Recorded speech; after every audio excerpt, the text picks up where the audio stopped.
separate the onion.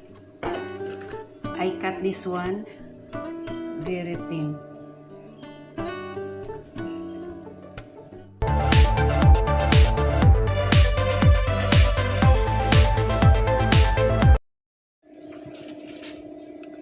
This one is a Greek salad.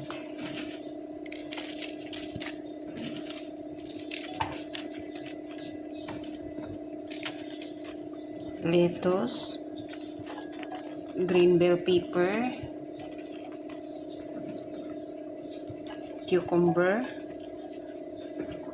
slice in a medium cut, and this one, tomato,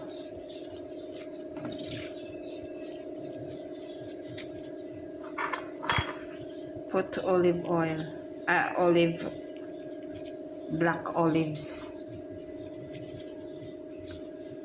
And then this one, feta cheese.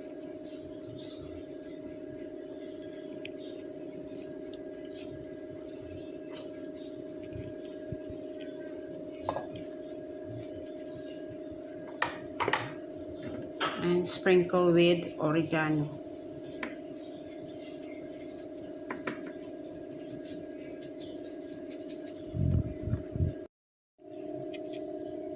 Dressing of Greek salad. Squeeze the lemon.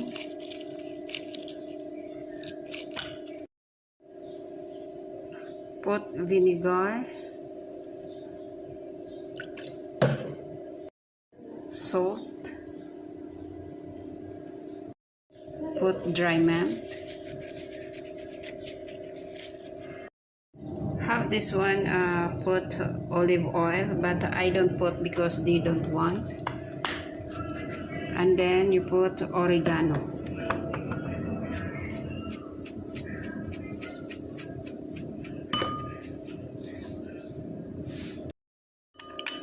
And then mix. I separate the onion. I cut this one very thin.